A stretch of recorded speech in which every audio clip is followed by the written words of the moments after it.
Hey everybody, it's your boy Doc Williams, and today we have a special guest and a special subject. We're going to be talking about the 5 mind-blowing ways to use Replit agents, and we have Dan Perry back on the program today. Dan, thank you so much for being here. Thank you for having me. Yeah, so it was really good last time and got some good feedback. So happy to be here again. Obviously, the space has changed again. So yeah, we'll see how this how we can help. Love it. So what we're going to do is we're going to be talking about Replit. It's a great platform. There's a lot of things that you can build with it. We're going to talk about the overview. And if you're excited about learning about all of these different things, make sure that you go to the link down below. It's for the AI agents for beginners. We're going to be talking about Replit, but also it talks about the principles of good prompts. What can you be doing to make sure that you're being effective with your AI agents? Because just like Dan mentioned, this world is changing every single day, it seems like.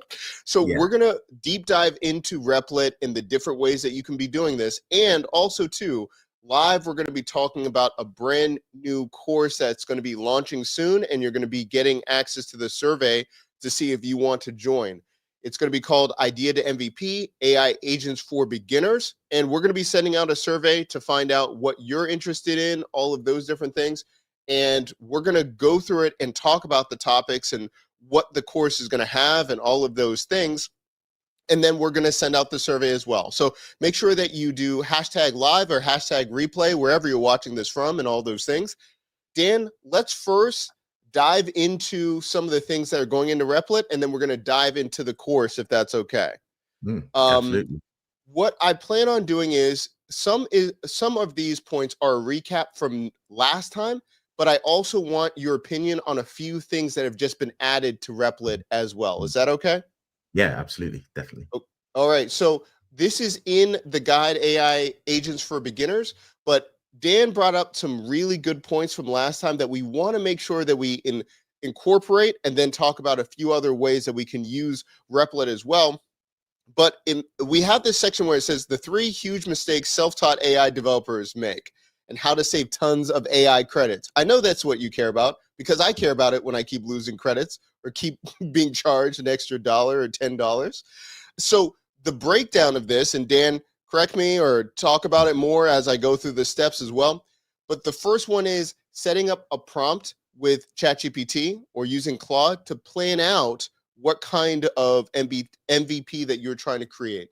So you can first have a prompt, create a prompt for this app to make an MVP and give it details. And that will give you a better framework before you even go and put it into Replit. Yeah. Can I jump in? Sure. Yeah, jump in. So yeah, so as with anything that we build or anything that we do, like it's all about iteration and like thinking about things and trying things and experimenting. One of the things that I've been experimenting with is actually like before we even get to the planning stage, there's almost like a higher level thing of like, why are you doing this? If your goal is to make $10,000 in the next 6 months, like putting that into the prompt as well actually helps guide it because it helps give it a little bit context as well. So if you're trying to make $10,000 in the next 6 months, if you're trying to get 100 users or beta testers, like almost putting that into the planning, into the product, into the steps helps guide it because you can then refer back to it and say like, hey, like, is this the smallest thing that I can do that can help me reach this goal? And it might give you a little bit of steering in the right direction.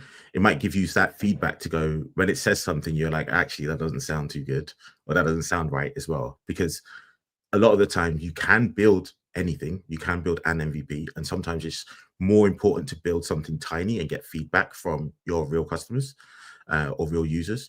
And you also get feedback from the attempts of doing things. So for example, once you've built your MVP, you might be like, hey, how do I get customers or how do I get anyone to care? And then you move on to the marketing phase. But at this higher level, like you're trying to solve a problem, you're probably trying to generate some revenue or generate some interest. You're probably trying to get some feedback. But like, is there a wider goal? Because trying to make $10,000 in 6 months might create a different product potentially, or a different MVP and different things for you to test than trying to get an MVP that makes $10,000 in a month, or that gets 100 emails. Love it. Love it. Great reminders, giving perspective even before you're going from there. Could you give an example of, you mentioned gaining $10,000, making $10,000. Could you just walk us through why is that so important to give it more context? Could you talk about that? Yeah, sure.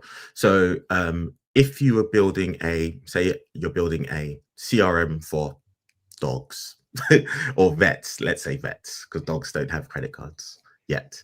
Yeah. If you're trying to get $10,000 in 6 months, it may lead you to try to solve different problems for higher value customers than so it might lead you to go to, hey, let's actually try and build an MVP for vet practices rather than the vets themselves. So understanding that framework, it's almost like that SMART framework of specific, measurable, actionable. I forgot what the R stands for, and the T. Maybe I am not smart, but having and timely is the T.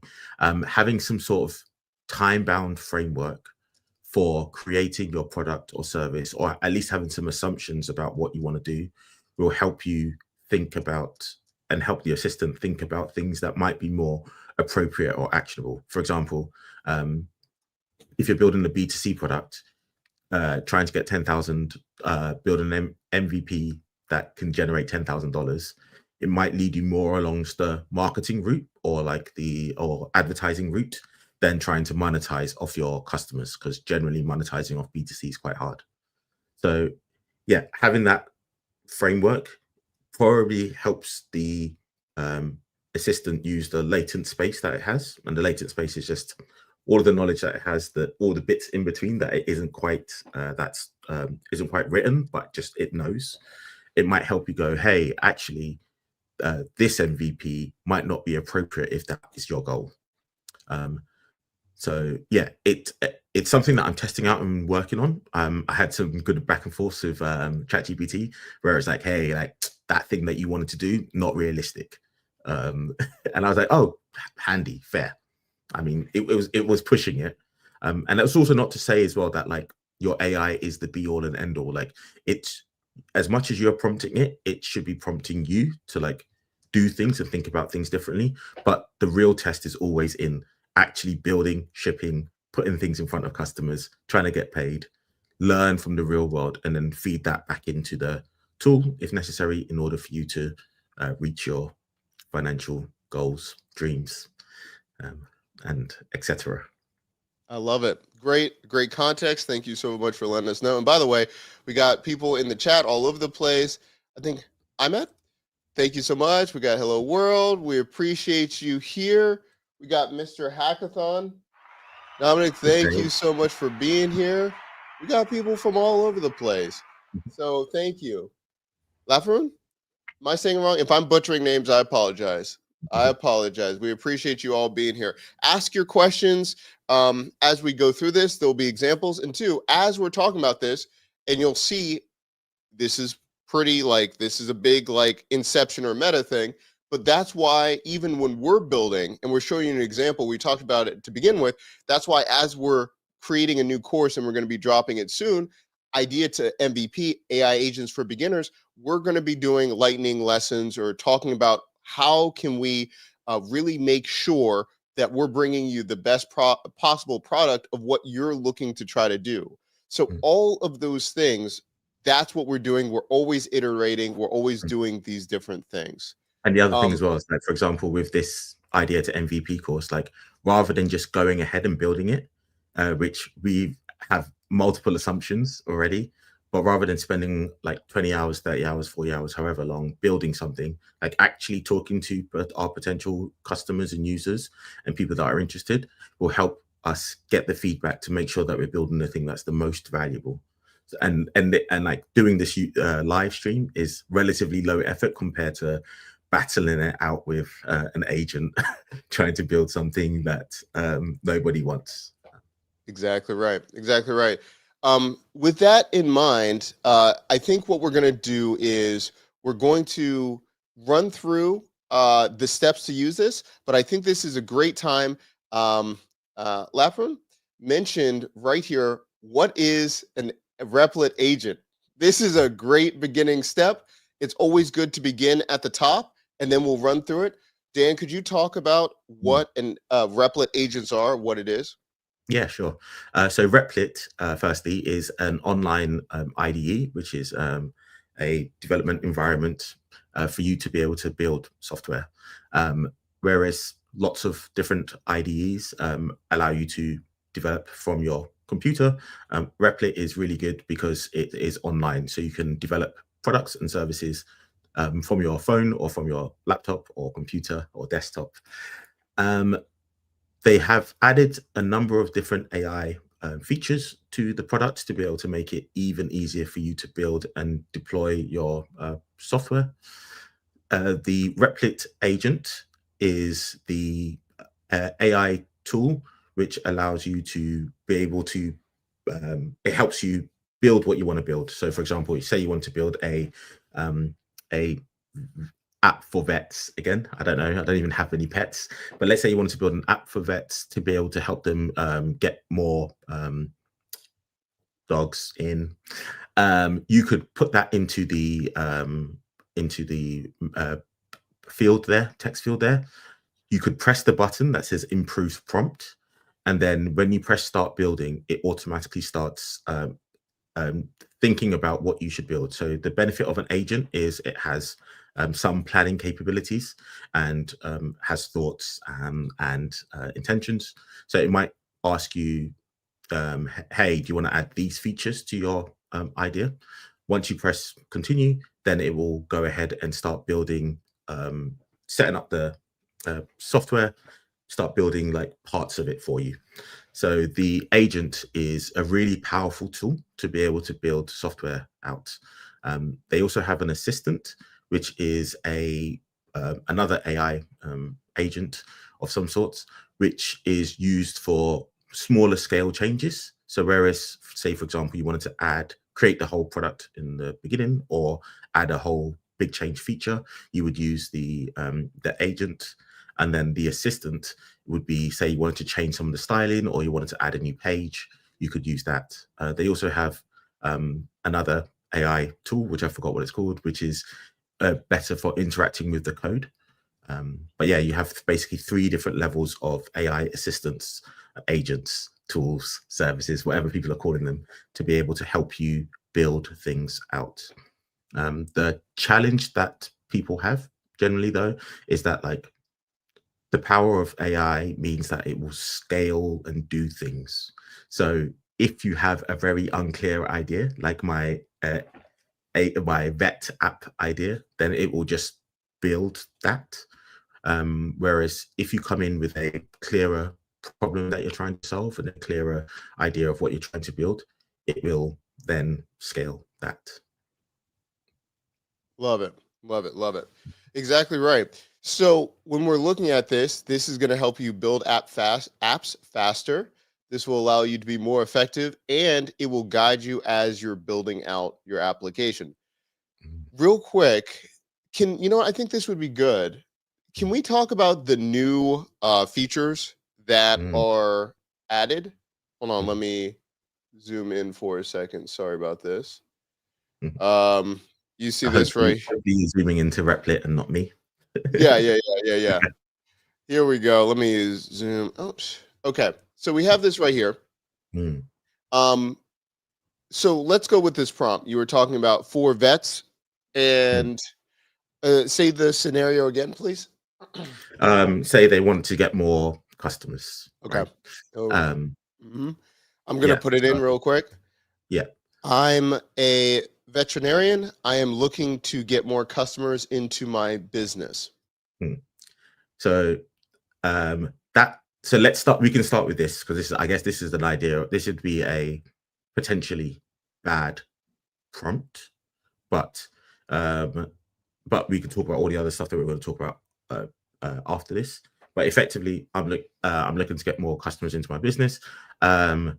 Say I want to maximize the space that I have and get more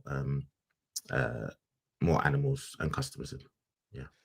I want to maximize the area that I have. I want to make sure that I can have more animals to house and more customers at my business. Yeah. Cool. So that's pretty vague. You could press the button to improve the prompt, which is that uses AI to be able to enhance what you said and turn it into a product of some sort. Yeah, it's pretty good. Like these days, like it feels like it's getting better every time. So whereas the vague thing that you would have said that we said before was not really that useful, this is actually quite useful. And notice that it's giving some information about the features, for example, like interactive floor planner. Like that might be too much. That might not be what you want. Smart appointment scheduling might actually be what the thing is. So you can actually just edit some of this out as well. Because the problem with AI tools is like they'll just do things. So you want to really like limit the amount of freedom that you're giving it, especially when you're trying to validate whether anyone wants your thing or not. If you are a vet, though, the chances are you already have a better idea about what app that you want to build. But yeah, this might be a good place to start. You might want to also remove some of the that's second point as well. So resource allocation tracker. Yep. And yeah, maybe it's just those two. That might be. Now, when I have all of these things, should I do anything? I see all these other shiny things at the bottom. Prompts, Yeah. ideas, stock analysis, Mm, connections. Do mm. I add any of those things before it first generates or no? So you don't have to. These are two new features that they've added.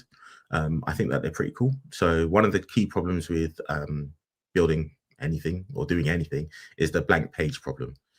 If you don't have any ideas about what you want to do, then having a prompt idea and potentially even just seeing how the prompt works and just how the tool works is just super useful. So the prompt ideas are a list of different ways that you can prompts that you can use to build your app out. You could probably then enhance it with your particular use case. So for example, you might want to build an AI chat, but for vets or assassins or whatever your business of choice is. And then the connections is really useful, really powerful, because not only in that it basically allows you to connect to multiple tools. However, it also gives you ideas of things that you could do as well. So for example, you may not know that you can connect to Airtable, and you might already have an Airtable in your business. You might not know what Twilio texting is. So just even seeing that, you could then go onto the internet, and by that I mean Perplexity, and then ask what Twilio texting is, or how I could implement Anthropic or the Perplexity AI API. Sorry. So the connections there are a list of different tools that they have basically integrated to make it really easy for your agent to be able to use those things without having to like look at the documentation. One of the things that I've found with a lot of these AI tools is because of the training data, they are often behind on the most up-to-date features of the APIs. So for example, I was arguing back and forth with Cursor's AI because it just didn't believe that there was a newer version of the OpenAI API out for me to do something. And I was just like, bro, just listen to me. And then I had to go actually into the code and say, don't change this unless I tell you to. And then that made it pay more attention. But with Replit, it looks like they are having a more seamless interaction or a seamless connection to these services to make it even easier for you to build something super fast, for you to be able to test with your customers and make them happy. Love it. So if I want to, I could like say, for instance, I'm just going to be testing it out. I have this one. Maybe I'm thinking about, let's go with Google Calendar. I'm thinking about scheduling. Maybe I'm thinking about the calendar integration or something like that. If I click it, this If you, should be, yeah, it's yeah. So it's yep, added that thing in, add Google. Yeah, so good. that's so funny. Yeah, Okay. yeah. The Um, yeah, and that's funny. obviously as these tools get more, as they start figuring out how what the UI should be, because for example, that would probably be better if it was like, hey, I'm just telling it to add the Google Calendar integration rather than just adding the text below. Yeah, that's But funny. yeah. Okay, so we're gonna run this real quick. Mhm. And as we're talking about that, then I think it's really important. Okay, so now it's thinking about its life. As it's As are as we it's all. exactly right. Exactly right. I feel better that I know that it's doing the same thing as I am. Yeah, Um, yeah.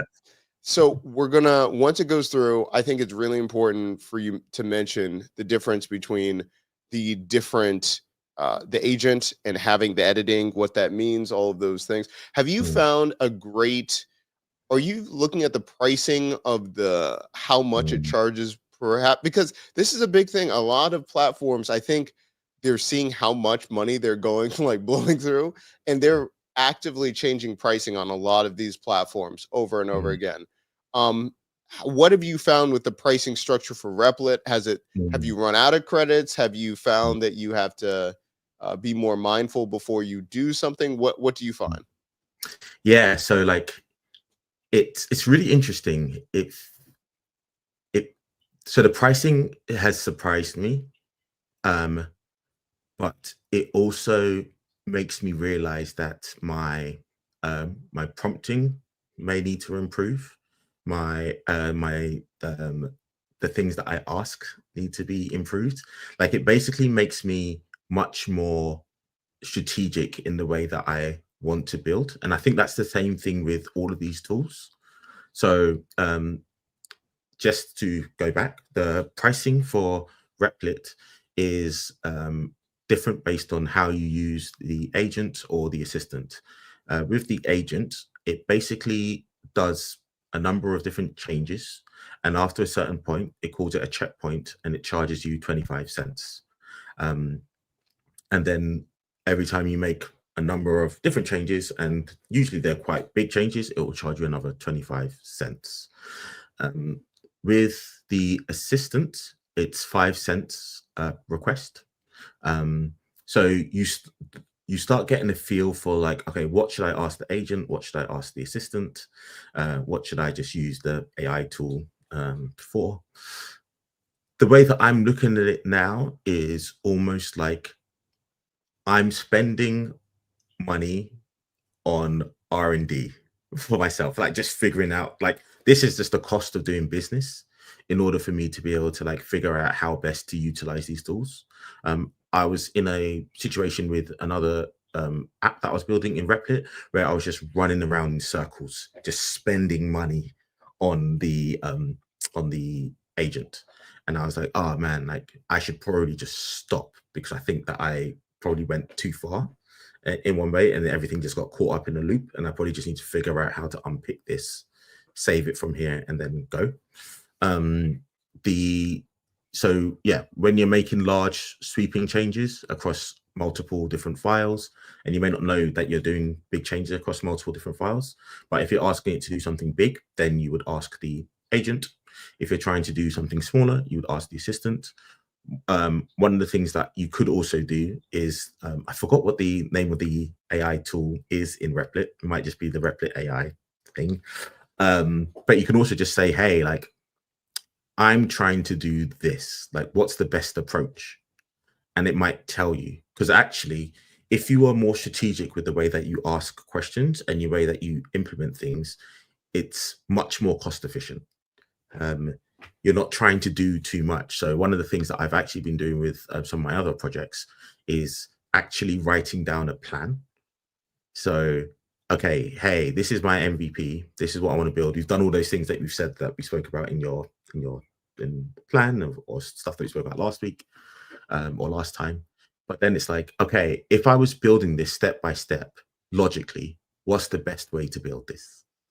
And it might not work with a Replit agent because it just does what it wants sometimes. But for example, it might say, hey, start with authentication. If you want to connect to Superbase, start with just getting your login screen working first, because nothing else matters once you've done that.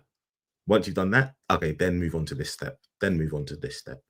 But each of these tools have different like edges. And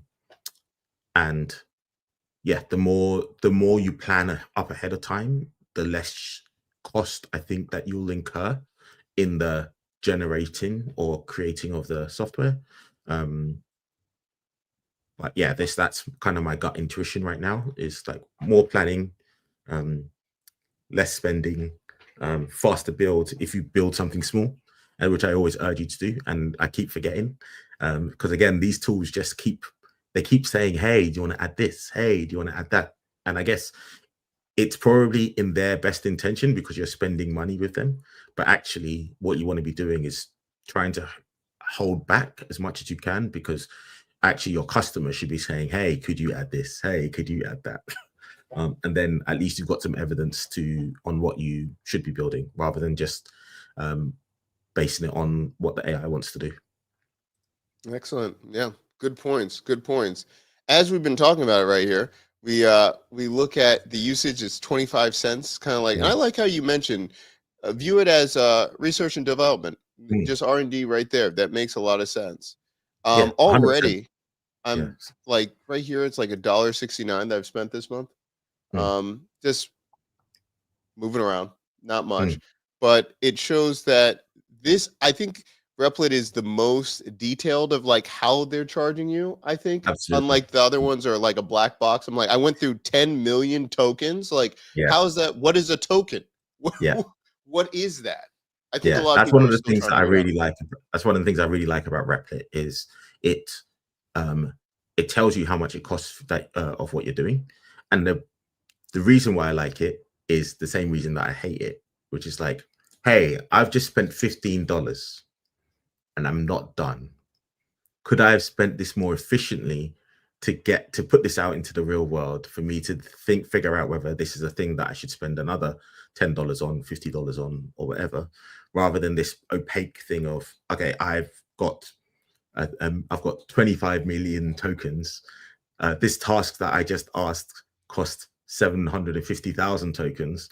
I don't really know what it did.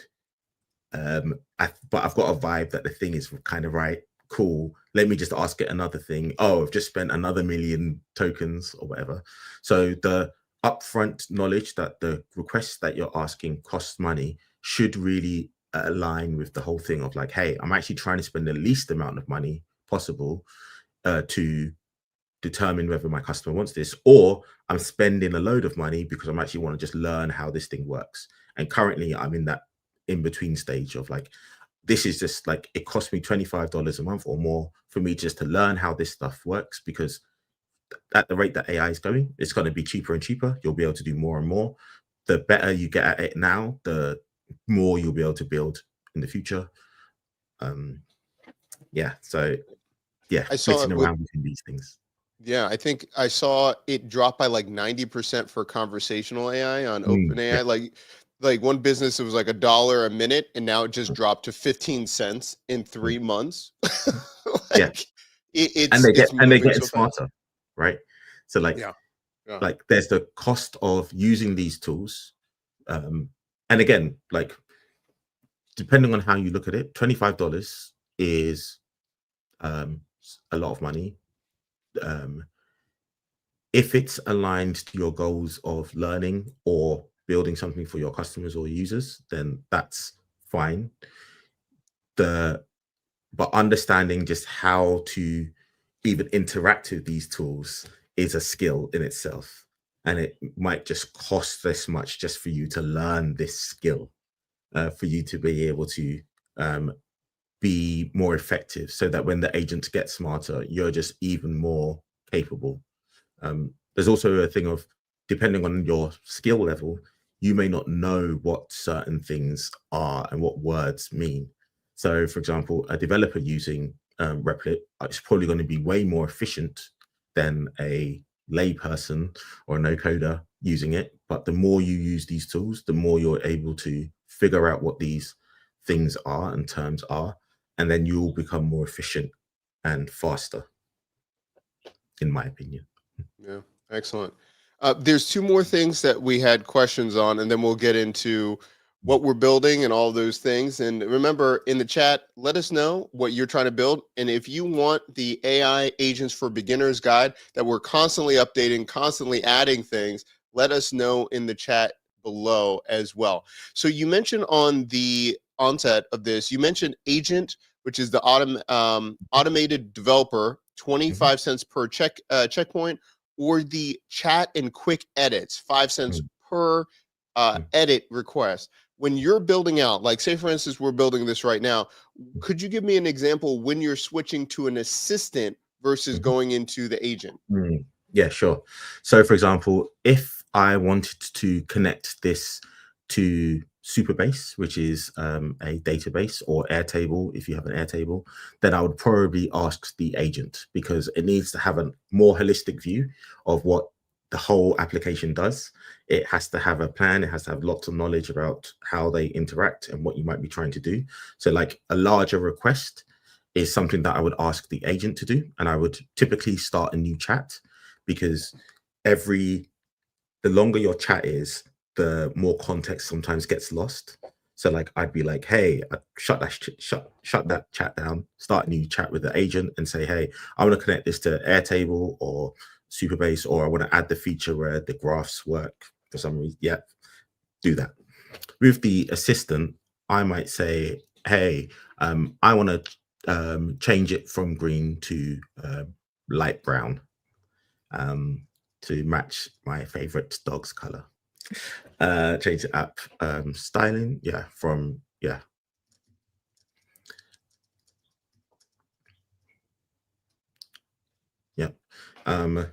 so that's typically probably going to look at one bit of the code, the CSS or styling, and change the theme and do that. So like if I was making a change on a particular page, or changing the styling, or if I have an idea for a feature that is quite small, then I'd ask the assistant. If I wanted to make something that was quite big, I'd ask the agent. The thing is, though, you get a sense for what's big and what's small the more you use it.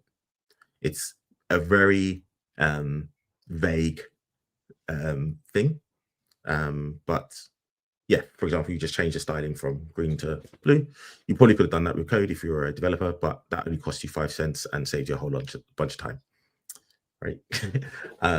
So yeah, that's kind of like the big things, multiple changes over multiple files, or if you have a sense that this is going to be a big request, ask the agent. If you have a sense that it's quite a small thing, ask the assistant. You as a no coder or non-developer may not know what's big or what's small, so you could spend time, you could ask the assistant, or you could even just say, go to another tool and say, hey, I want to do this. I don't know if it's a big change or a small change. Like you could go to ChatGPT or Perplexity, or Claude, say, I've got this app, I've got this request that I want to do. I don't know if it's going to be a big thing or a small thing. If they say it's a small thing, you can punt it to the assistant. If they say it's a big thing, say, hey, what's the best way for me to ask this question, to break it down into small manageable things and logical things, so that it doesn't get confused. Because one of the things that I find as well is that the more vague you are, the more opportunity there is for the agent to go off the rails. So actually, you might have a request that you think is big, and it might actually be a number of different things that need to happen in order for things to work. So for example, say you're like, I want to show the appointments going up and down, and I need it to be connected to Superbase in a database, and for all of the requests to go up and down based on the number of appointments that I have and total clients and registered pets. Cool. A very short sentence. If you, or couple sentences, if you said that, it wouldn't take that long. If you gave it to the agent, I guarantee you it would get confused. So actually, what I would do is say, go to another tool potentially and say, hey, like this is what I want to do, like logically, step by step. What things do you need to happen in order for me to be able to make this work? And it might say, hey, cool. First thing is let's set up Superbase and create tables for appointments, and then potentially set up some rules so that not everyone can see all of the data. And then even so now you've got, okay, cool, like that first request had loads of stuff in it, but now I've got this one specific thing. This works. I know it works. I've got a decent checkpoint, and it's not going to go start spinning out and going crazy. And also because you're asking it to do things logically and step by step, it knows what the prerequisites are before it starts going into, because you can trust the agent to plan, but I'm like, I trust you to plan, but I don't really know how you're planning this. You're just saying you planned it. So yeah, but that's again a thing that I've realized the more I've played around with these tools and the more I've got, like, I've pulled my hair out. I'm like, why aren't you doing this? It's because you gave me vague instructions. And I'm like, oh, this is why I was a bad manager. You know what? I feel like it's almost a mini therapy session too, going back and forth. Yeah, 100%. And like sometimes it's like it gets frustrated with you, and you're like, I swear you're giving me sass, and I'm like, I don't understand. Like, you should be building me a SaaS, not giving me SaaS. But I think it's like that I've been reading a lot and listening a lot about just how we're moving into this agentic world of people building and using agents and having agents as employees and co-workers and probably bosses. And what I'm realizing is that being able to learn how to communicate just in general to either agents or other people is a key skill. And the reason why people get things wrong is because they've obviously misunderstood stuff, or some things were implied, or some things were unclear. And having that clarity ensures that the communication between you and your agent, or you and your intern, you and your employees, you and your partner is better, for a better outcome for everyone. You really don't want the agents to be mad at you, because we've all seen The Matrix. Exactly right. Please and thank you when doing all Please of this. and thank you. And I'm sorry. I didn't mean it. I love it. In the chat down below, let us know what aha moments you have. Does this make sense? Does this help you as you're building? These things are moving so fast, all of these different things. It's important to have a logical development when you're using these tools. And again, we're seeing all of these things, and it's wonderful to see. Khalid mentioned, oh, I love this right here. I'm really happy with your valuable videos. Well, thank you so much. Thank you so much for being here, and glad this is helpful. Again, please let us know what questions you have. And again, we're here for you. This is a really exciting time building a lot of things. So again, we're trying to see how we can help in all of those facets. Again, if you have not gotten the AI for Beginners guide, it's free. Take a look at it down below. And we're going to keep going. We have a few more things. And also too, Mr. Hackathon, you got a lot of love right there, Dan. That's awesome. Thank you. All Trying right, to learn from him. That man is prolific. That's right. Yeah, no, he's doing everything. Yeah. If I hadn't met him in person before, I would think that he was AI. I love it. Khalid just mentioned you're welcome. You helped our software team to excel our projects. Well, that's wonderful to hear. Thank you so much.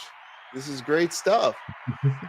Okay, so as we're going to be building this out and we're talking more about Replit, let us know, what platform are you using? Are you using Replit or using Data Button, Lovable, Bolts?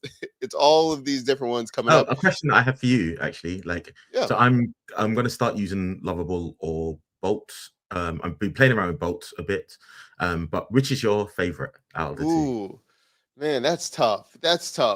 I go back and forth. I think I like Lovable a little bit more, Mm, but to me, they're on the same playing field. I mm. think that they're on the same kind of level. Bolt, I mean, when you're saying like one's been around longer than the other, it's only been a couple months, right? Yeah, yeah. So I feel like they're very new. Bolt, I feel like has seen what Lovable's doing and Mm, has like scaled up and done all of these different things. Just like they released something today where it's hiding all of your credentials because a lot of people were building live and I know people are getting their APIs jacked. mm. Like, they're really responsive, but they're seeing how fast I think Lovable is moving and it's motivating them. Yeah.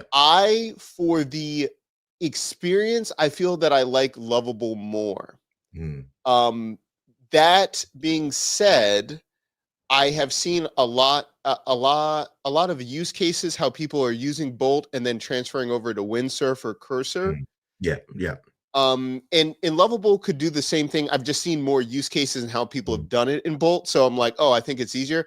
I just haven't the documentation isn't out there yet. And to be honest, probably Lovable's not going to put out documentation how to export and use Windsurf instead. And Yeah, so I guess it's interesting. I guess, yeah, because I guess a lot of the tools they say basically say that once you put it into GitHub and store the code there, then you can interact with it with your with like yeah, Cursor or Windsurf. So it's almost like the way that we're talking about the agents and the assistant on Replit. People are using Lovable and Cursor as like the agent potentially, and then Cursor as the assistant to do some of the fine tuning that they might want to do. yeah, yeah.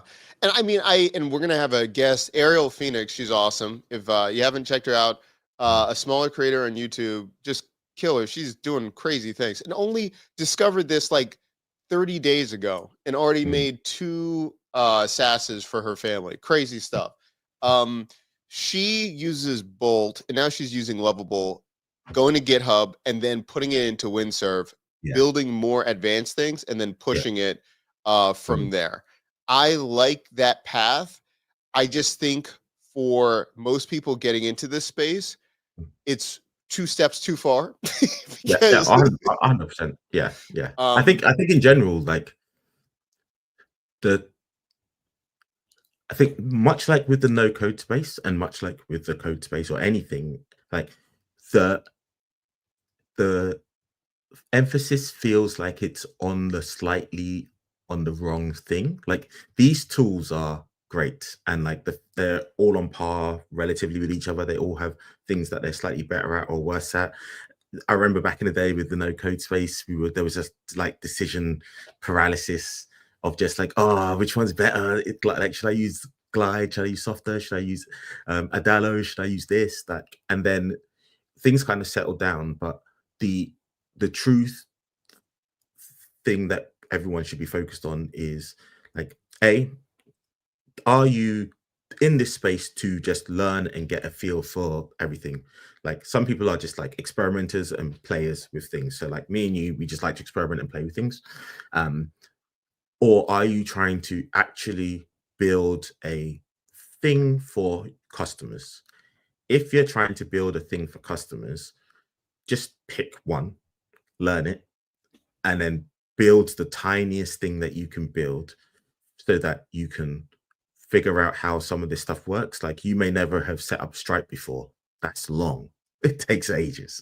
So like you just have to there's loads of other stuff that you have to learn around the thing that you're trying to learn. And you could end up in this spiral where you're just like, oh, like there's all this stuff. Luckily you have AI to help you. But the key thing is actually, am I trying to learn these tools because I'm trying to learn them or want to learn them or I'm just interested? Or am I trying to build a business? Because if you're trying to build a business, then there are slightly different things that you might need to focus on. yeah, no, absolutely. Absolutely. Pedro mentions I'm using Lovable, but I'm afraid to connect to GitHub because I'm not a coder. Mm. Listen, hey, we got you, man. We we got you. I think we're Or ask having AI. exactly right. Exactly right.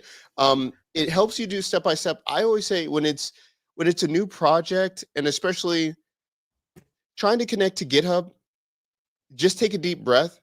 It's all right to get it wrong, and you're not going to break anything if you don't connect it effectively. You know, if you don't do something right, you're going to get errors. You just go through the errors, but you don't have to worry about like, oh my goodness, I just broke everything. It's all right. Just step by step. Um, Pedro says, yeah, exactly. Khalid just said, Pedro, you can test small apps, then experience that. I love it. And everyone connect. You know, I'm always about this. When people are in the chat and you know something or there's a reference, like I just put in Ariel Phoenix. She's going to be on the program. We have a new video coming out with her coming up. But like this is her video. She's got a great YouTube channel. It's not that big right now. But go show her love, and also check out, she has a great video. It's an hour and 43 minutes of using Lovable and using Superbase. So go talk to different ones, try it out. But really, I want to stress upon you, just like what Dan just said, do this purposefully. Do this for intention. Are you doing this to make money? Are you doing this just for exploration? And then make sure that you're being accountable with yourself wherever you go. If you're not making money and you're saying you're making money, reevaluate and pivot. If you're saying you want to do this for education, like make sure that you have a goal post to get to with where you want to learn and what you're trying to do. Well, this is really good. Okay, so we're talking about what we're going to be building out in a second. I think this is a good time to kind of talk about what we're trying to do and what we got. And when people are watching, let us know what you think. But again, we've been alluding to it a couple times throughout. Dan, do we have about 10 minutes, you think? Yeah, or yeah, about yeah. 7? No, it's about 10. Yeah, we can even go 15. Oh, what? Yeah, Okay. I know, all man. right. I know. So what we're planning to do, we're looking at releasing a Maven course. And we're either going to do lightning lessons or put out the full thing. I want to do a full course, but lightning lessons maybe to begin, more free content again. But what we're trying to do is we're thinking about, the course name would be Idea to MVP. And the goal is to learn how to build MVPs using AI agents and no-code tools, and using the combination throughout that. So that's the goal of the course. And we wanted to kind of talk about the outcomes, what we want for the course. And then afterwards, talk about putting out a survey and seeing what people want. What do you think about that? Yeah. Okay. So what we want to do, I'm going to put in the chat and kind of just talk about it. And if I miss anything, please let me know. Let me know, Dan. So, okay, let's talk about it. It's going to be Idea to MVP, AI agents for beginners. Learn to build MVPs, AI agents, and turn your ideas into reality without coding. So here are the learning outcomes that we're thinking about. Number 1, how to select and implement the right AI tools to build and iterate your MVP quickly and effectively. Develop effective AI prompts to generate and refine key features for your MVP's initial version. Construct a functional prototype using beginner-friendly IDEs and no-code platforms. And I think one of the most important things, identify and engage your first customers by creating a targeted outreach strategy for feedback and validation. Yeah. So yeah, I like this. One of the things that I'm thinking about though is that, like, do the people that want to, or who would go on this course, do they want to build MVPs? Right? Like, because actually they may not want to build an MVP. They may want to build a app. Yeah. Or a small app. Like, I guess it all depends on the kind of things that people might be searching for, the types of customers. Like, understand, I think you have a better idea of the type of. When you said that though, I'm glad that you mentioned that. To me, I want to actually change the vocabulary. Instead of MVPs, from what I see, and let us know in the chat and when we put out the survey, I think it's more either V1s or I think maybe more appropriately micro apps. a Yeah. very specific application that runs, but it has one core feature or something like that. So I think maybe the right wording would be creating micro apps Mhm. than MVPs, Yeah, as we're I talking agree. about. Like again, and this is just kind of how I think about things is depending on who your audience is or what people might be searching for, like the term may need to change, but the idea of most people don't want to build MVPs. Like the only reason they build MVPs is A, if they're from the startup space, or B, they've heard the term. Like Yeah. actually, I'm trying to build application for me to like generate some revenue of some sort or solve a problem. But I think build small apps, micro apps, is probably more in line with what they might want and setting the expectation as well. Yeah, I think Yeah. that might be closer. Because even when I'm looking at it, like I even think like having a paid directory, I think that's a micro app. I think a Mm, paid directory is a micro app. You're having an input where you're having integrating a payment wall, like having Stripe mhm, integration, and then you're just hooking it up to either Airtable, Superbase, or something like that. And I'm not saying just like, mhm, oh, that's the only thing it. If you're just mhm, getting started, you're like, that's a lot of stuff. I don't know. mhm, mhm, But in the functionality of thinking about a directory versus trying to create the next TikTok, mhm, that's the spectrum that I'm hearing a lot of times where some people like go big. They're like, I want to do this, I want to create a dating app, I want to create the next social media. That's mhm. huge, but one feature of that could be possible with a micro app Yeah, or and I a think as well, tool. like Yeah. the the benefit of being able to learn to build micro apps is that you can experiment fast to be able to figure out what your thing should actually be. So I think there's the cost of developing stuff is now way cheaper than ever before, but actually figuring out what resonates with people is still as important as ever, and probably even more important. Like people could just watch TikTok; they don't need to use your app in general. Exactly. Like, Exactly. yeah. So, so actually using these micro apps to actually figure out how to um, like, am I solving a real problem? Am I solving a real need? Can I engage with my customer? Can I get them to pay? Or can I get them to give me um, their email address or their telephone number? Can I provide value to them? Can I build a relationship with them? You could potentially build 4 or 5 micro apps to serve your customer and live a really comfortable life.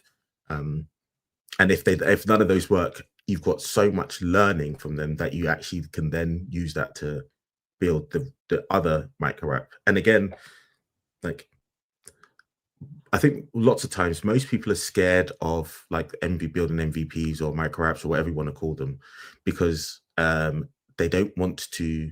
The same reason like people don't want a niche is because they're scared. They're like, oh, I'm missing out on this whole world of opportunity. But actually, by focusing and niching down, it helps you to laser in on a particular thing.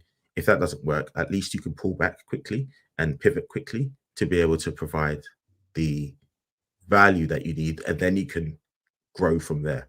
So your micro app may not always be a micro app. It may turn into the next Instagram or Facebook or TikTok or whatever um, Yeah. world dominating thing. But Colin, by the way, Colin, thanks so much for being here. We appreciate it. Mentions greed. MVP feels very startup-ish, part of a Y Combinator class. Micro app feels more like more my speed. I love that. I love that. I love mm, that. So I think that's really aligning. Um, and yeah, so I think right there, and as we're talking about the outcome, as you were talking about this too, Dan, I'm not sure where it talks about select and implement the right tool. I mm, don't know. To me, what I'm feeling is I think people just need to understand the basics of these tools, and they're interchangeable to mm, me. Because like we were saying in the chat, Lovable, Bolt, all these things. I maybe the chat or yourself, Dan. Maybe it's understanding the right AI tool to use, something like Yeah, that. Because selecting, I feel like people are going to be on that like lane of, okay, then I'm going to stick with that. yeah, yeah, That makes sense. yeah. I think so. I think it's understanding because, Yeah. like, selecting means that you're making a choice, and you potentially turn into like the whole fanboy thing of like, oh yeah, I'm a Xbox guy, I'm a PlayStation guy. Like, no, like really, these tools are tools for you to be able to do something else, which is provide value, make money, live on a yacht, whatever. So actually understanding how these tools work and having a like a broader understanding will give you the information that you need to be able to like choose one. Because and if you're stuck, just pick any of them, because actually learning any of them will help you build um, build something of value. Yeah. Yeah. Also, too, I'd love to say I love the chat that people are having other conversations to each other. I love to see that. Connect with people, make sure that you're dropping different links so people can follow you if you want to, or just come back as we're doing live streams. But I love seeing this in the community. Love to see it. If you're on YouTube, if you're on LinkedIn, Twitter, everyone's all over the place. So thank you so much for seeing these things. And Pedro, you mentioned that you're building your MVP. I love it. Let us know too. Where are you right now? You mentioned trying to use it for GitHub. Why are you scaling? Are you missing something where it's a component for people to pay for this service?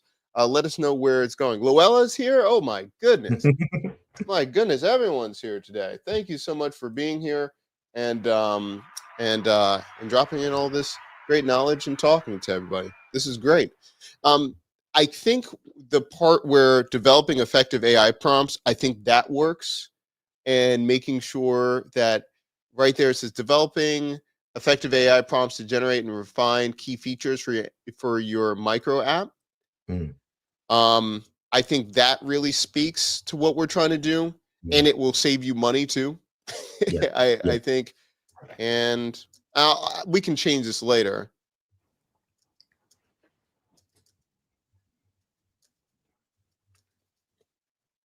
while building.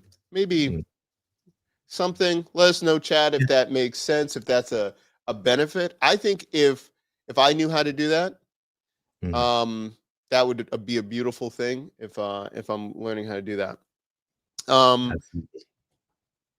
let's say it again. Sorry. Yes, yes, and absolutely. Yeah, I Yeah. think, yeah, I think one of because until you start playing around with them, you don't realize how much money you spend on things and how vague everything is, like we were speaking about before. So, um, saving money, but always people always want to save money. So using that as a um, key learning is important. Love it. Let's see. Construct a functional. I think construct a functional micro app. Mm, Um, I might cut out like prototype using beginner friendly IDEs and yeah, no I code. think I so. think it. Yeah. Yeah, I think it's actually it's less. It feels like it's less about functionality and probably more about like um a like a useful micro app, because people again it's the benefit of what they're trying to do is actually like to provide. So the person who's taking the course is trying to learn how to use these tools, but they're trying to learn to use these tools so that they can do something else. So actually construction of functional micro apps um, to sell to your customers maybe, or to um, grow your business. Again, generally having that better Hmm. understanding of what your customers care about is always important. And that's useful for your AI prompts as well as for your copywriting prompts. Yeah. I think I'm gonna keep it there. I Mm, think there's more stuff to like dial in a little bit more. I like it.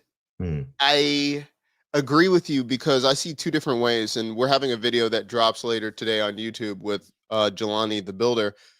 There's a lot of people that in your circle, people, small businesses, you could create these micro apps for their business, and it could take a weekend, honestly. yeah, And it can be something really core to their business, and now you're just charging them that or servicing it or charging that. The other one is if you're scratching your own itch, like Pedro mentioned in the chat, he's doing it for himself. that can help you grow your own business if you have a micro app, something very specific for your own business. And I think the other thing about the micro app, it takes a lot of the pressure off.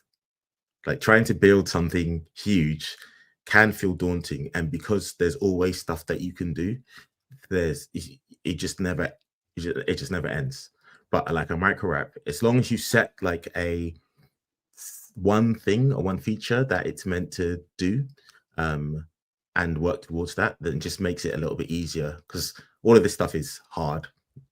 It's hard building apps, regardless of whether you're using AI or not. It's hard learning new tools. It's hard finding the time. It's hard trying to sell to customers. It's hard trying to figure out how to charge people. It's hard, but also it's crazy fun. And one of the benefits is that you can also just use AI to help. So, for example, you could screenshot this page, stick it into a Claude, and say, "Hey, this is my customer. I'm trying to build, watch the copy be for this. How would you improve this copy?"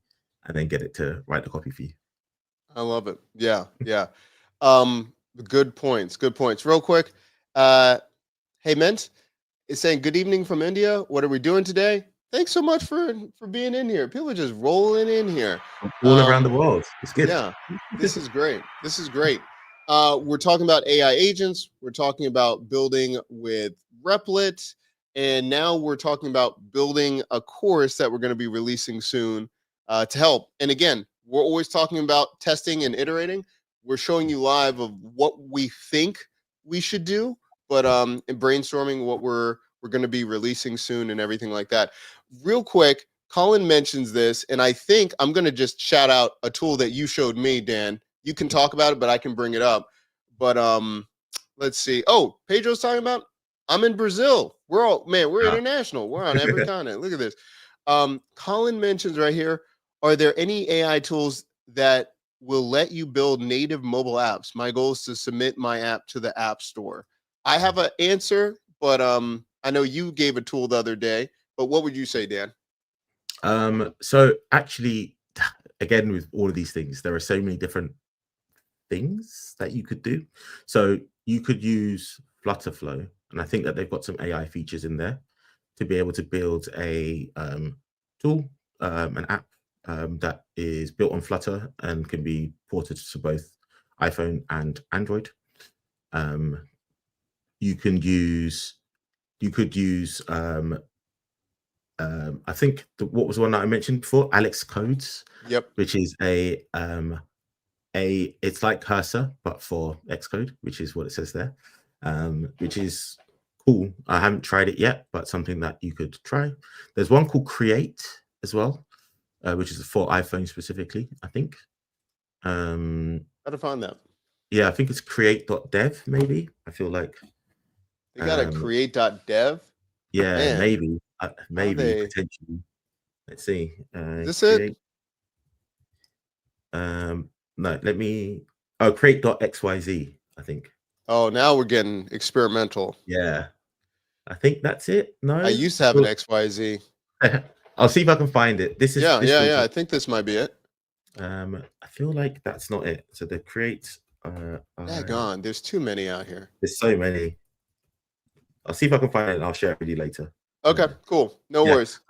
Great. Yeah, you could actually build a React Native app using like Cursor or I think you could use it. Yeah, build React Native apps in Cursor. You could, I think Lovable has there are a few frameworks that allow you to be able to build apps as well, and then test them on your phone as well. So yeah, there are so many. There are so many. Yeah. No, it's great. Yeah, there's a lot right there. Great question, Colin.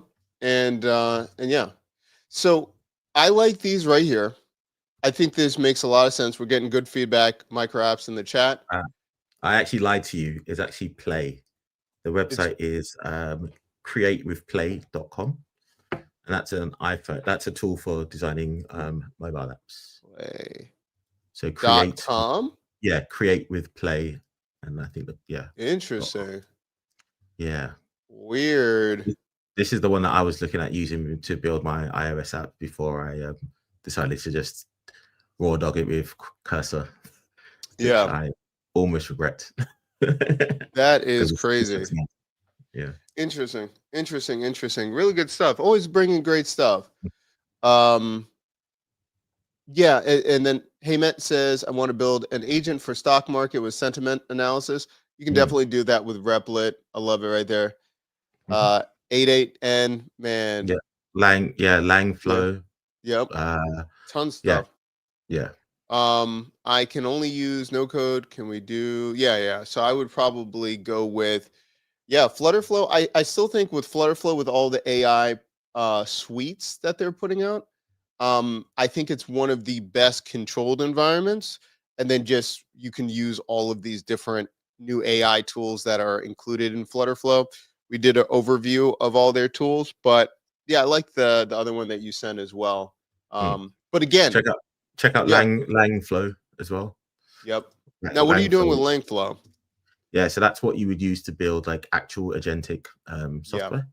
yep. And that's like over the next few days, like me and Langflow are going to become very good friends. I love it. I love it. I love it. Great stuff. Great stuff. Okay, so the last part that we're gonna have right here is probably okay. So we have that, and this says get feedback, right? So it says build your survey, and I think what I'm gonna do is so it says thanks for helping us shape our chorus. Save your spot here. We have what your first name is. Um, I'll say that's required. Uh, the question that I have is if this course helps you accomplish one thing, what would it be? I like that question, Mm. but is there any other questions that you think we should ask before we send this out? Um, Mm. is it, what's the main, what are you struggling with the most? I want more business. I want to have, my own micro app to make money. Like, should it be what are you struggling with the most, or Mm. what is your goal, or both? Can you only ask 3 questions? No, I can add more. Yeah. Yeah. Um, I think asking like what people are struggling with the most is probably like a good um yep, and I'd probably make that question 3. And then Hmm. I think if this course helped you accomplish one thing, what would it be? Because I guess you could infer a lot from those 2 answers. Like they're struggling with this, they're trying to do X, Y, Z. Hmm. Um, yep, that might be Something in the like that. yeah. And then maybe like I want to start making money online. So, like, Mhm. I really think that that's one of them. Yeah. I guess what you struggling with. So yeah, making money online, learning how to use AI agents. I Yeah. guess yeah. And then the last thing is, I like it if this course could help you accomplish one thing. Are we Mm. missing anything else? Should we ask them what are they using, what kind of tech they're using, anything like that, or not Mm. really? I guess. I guess maybe what the experience of uh the tech is. Like, have they tried Yeah. all these tools? Yeah. Have they never heard of any of them? Have they? Yeah. What tech are you currently using or tested Yeah. before? And I guess so. Uh, I guess for everyone, like uh, getting insights from your potential customers or users is super useful to be able to help inform what you should be building or creating. So the understanding their needs, understanding their problems can help shape your micro app and so that you can create something more valuable. So that's, I guess, what you could learn from what we're trying to do here. The cost of us making a mistake here is low because if you mess up here, it's all good. We haven't like spent loads of time and money making something that people don't want. Yeah. Yeah. Mhm. Um, And then I think, and then what are you struggling the most? I think that should just be a single. Mm. You know what I'm saying? Because if you go with what are you struggling, it's like I want to learn agents. I Yeah, want to yeah, start making money. It's like, yeah, yeah, yeah. bro, like we all want that. Like, I want AI agents to make money for me while I sleep. Yes. I think that's let me know. Let's see. Ahmed said best AI agent for AI rapper. Oh, it's pretty funny. Mhm. Listen, I would just say, in your opinion, like,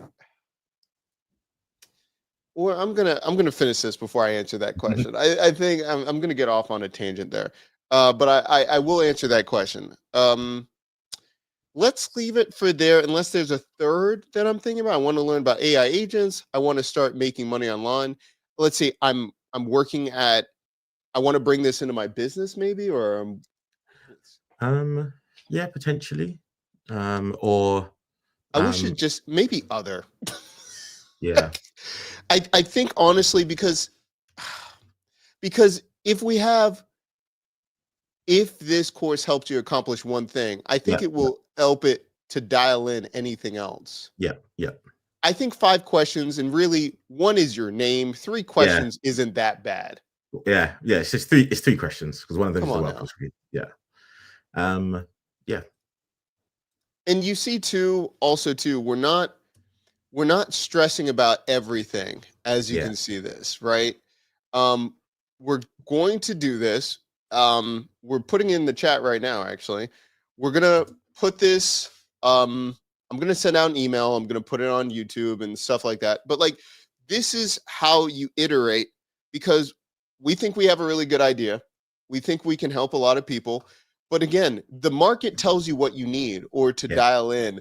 I also saw, I'm not sure if you saw this with who's the guy that was like who did MakerPad? Ben, what was his name? Oh. Ben something. Yeah. Ben. You know.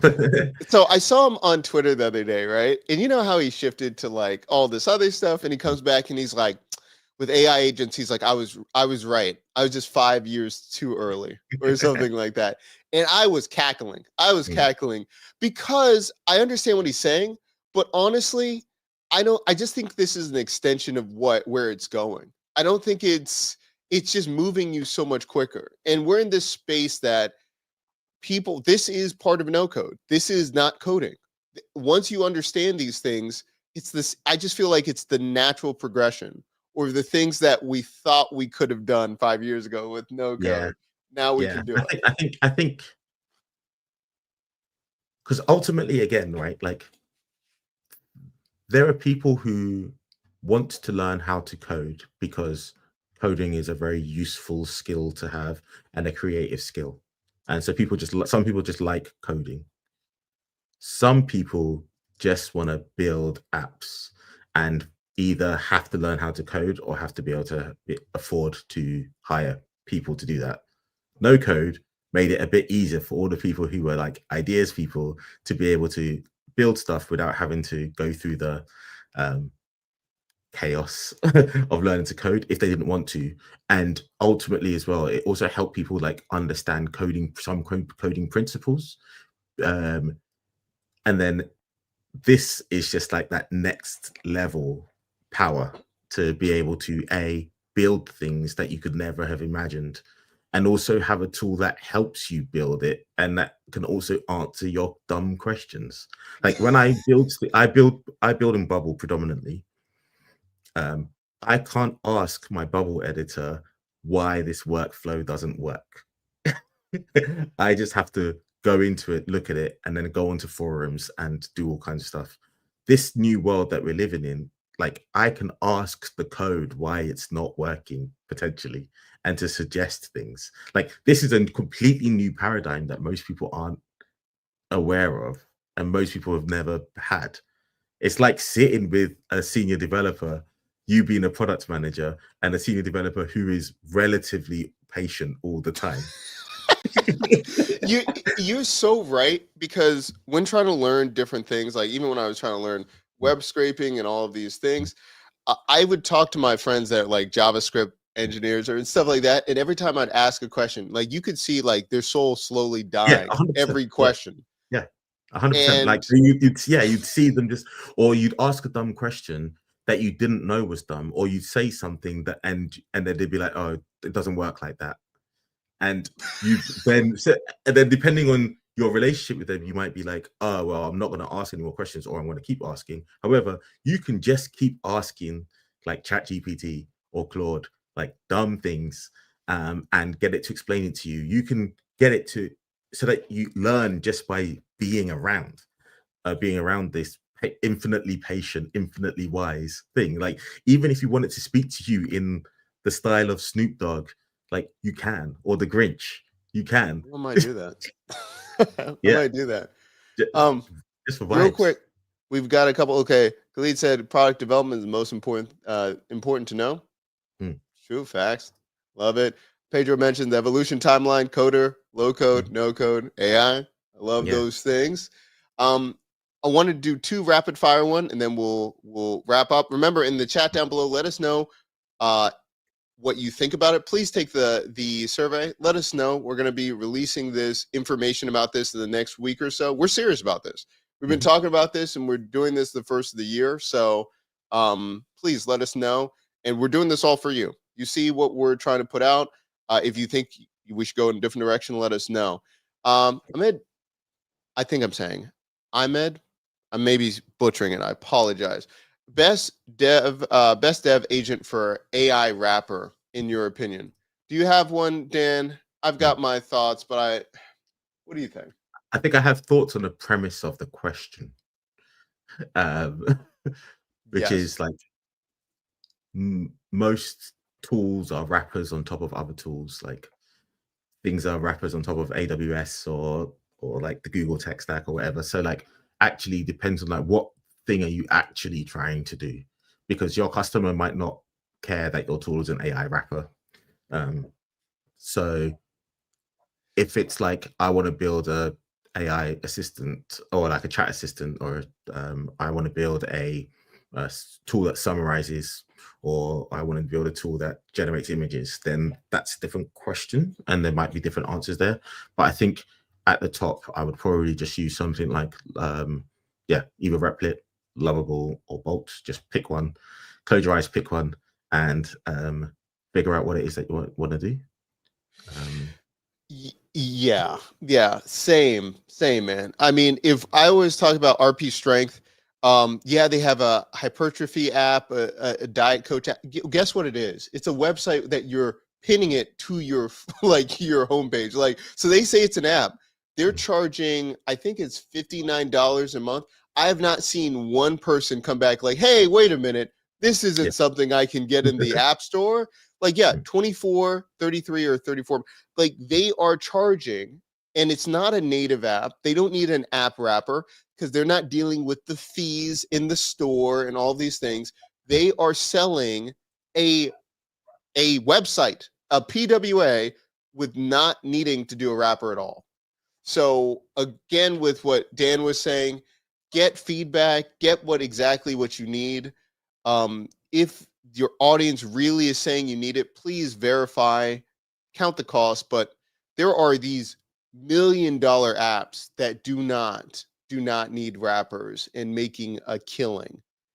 Um, yeah, I'll stop there. One last thing too. This is the question that we got, and I said I would answer it. Question, and I'm copying and pasting. Someone sent it to me, so I'm putting it in here. It says, question, I want to create an online app where users can buy airtime, data, subscription, pay utilities. Thank you. Very interesting. Um, Dan, I have my thoughts on that. Do you Mhm. want to start with this, or what would you like? Yeah.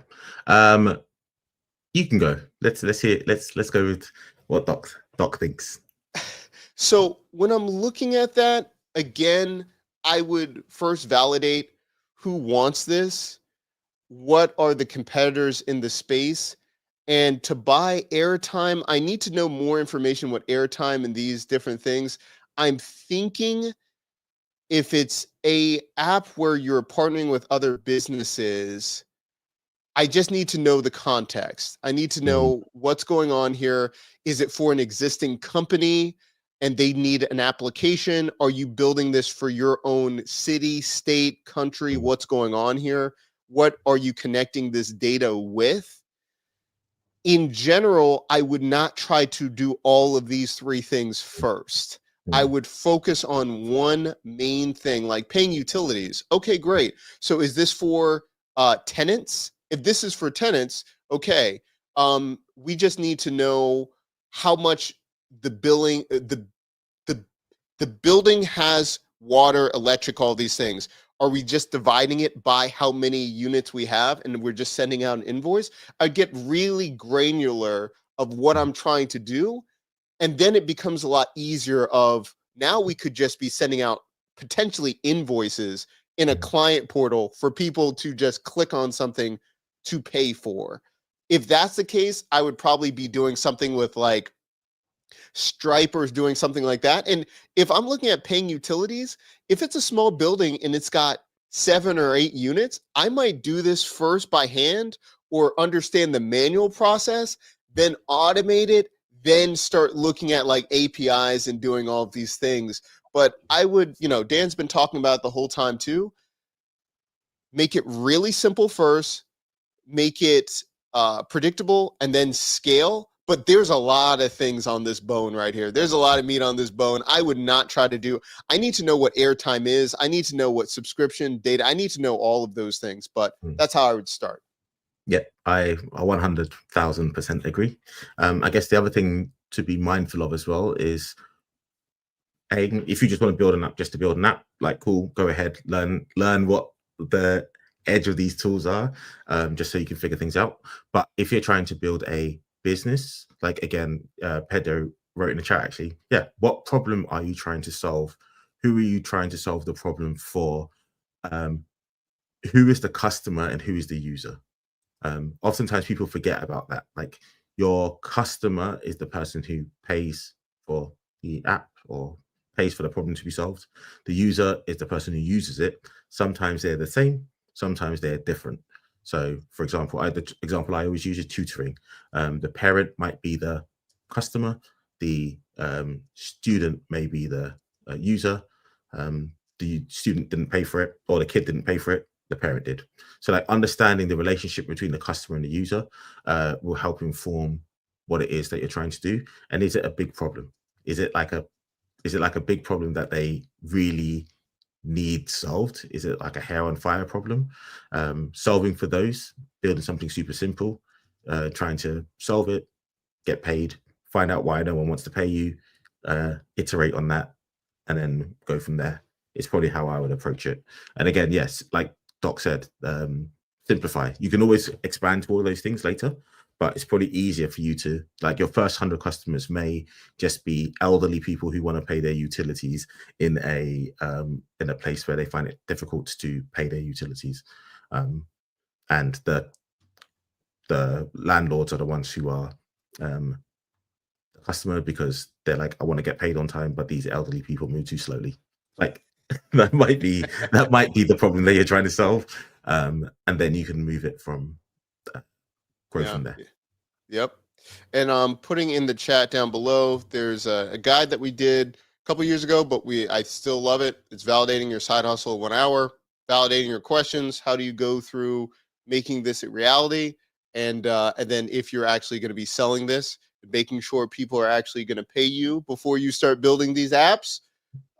Here's a checklist. One of the things I've been thinking about recently, though, is that like we've moved into a world where the cost of development is now so low that you could build, like, I don't know what I'm trying to figure out what a term could be, but like a guesstimate of a product for you to use to get feedback on, to build the right thing for you to pay. Like back in the day, it used to cost like 100 grand to build something, right? Now you could build something for $25. For that $25, you could potentially use that to shove it in front of people to get people to pay, and then use all the feedback that you get to be like, oh, nobody cares about this thing, but for $25 and for some embarrassment, I actually found out what they do want. And now I have relationships with my potential customers, and also for another $25, I can build something that they want. So we're in a potential loop of like, I can use this micro app to actually figure out what people will pay for, and it didn't cost me anything other than time, $25 or however much it costs, and some embarrassment, because you need to be embarrassed. Exactly right. Exactly right. Great stuff. Let us know again. We put it in the chat. If you could let us know about the new course that we're going to be doing. If you want us to talk about a very specific thing, you know, Dan, one thing that we've been talking about, a lot of people want to know how to deploy with Replit, how to use GitHub, and how to, integrate Stripe. Some of those things are tricky with APIs, so we can't really show online, but maybe we'll come back and talk about the fundamentals of it. But if you like these kind of videos, make sure that you like and subscribe, fill out the survey for the new course that we're going to be launching in the next couple of weeks. And also, too, we're going to be dropping the No Code AI Trends Report to show who's making money, what industries are people making money, and unfair advantages that you can have in 2025. So again, thank you so much for all watching. Man, we're getting creeping up to 100 people watching all over. Thank you so much for everyone being here. That's crazy. Yeah, this has been fun. This has been a lot of fun. So thank you, everybody. If you have any questions, make sure that you put them in the comment section down below. Watch out. We're coming out with a new video about creating a micro app with Bolt and how Jelani sold it for $3,000. That's going to be dropping later today. And Dan, thank you so much for being here. And any last words for the people before we get out of here? No, like, we're entering into 2025. No one knows what that's going to bring. So like, just like make stuff and have fun. I love it. All of Dan's information to connect with him on X. If you want someone to help you build, by the way, a paid session, contact him or connect with him for free. But he is having opportunities for paid consulting. So please let him, hit him up. And so again, thank you everyone for being here, and we'll see you in the next episode. Goodbye, everybody. Goodbye.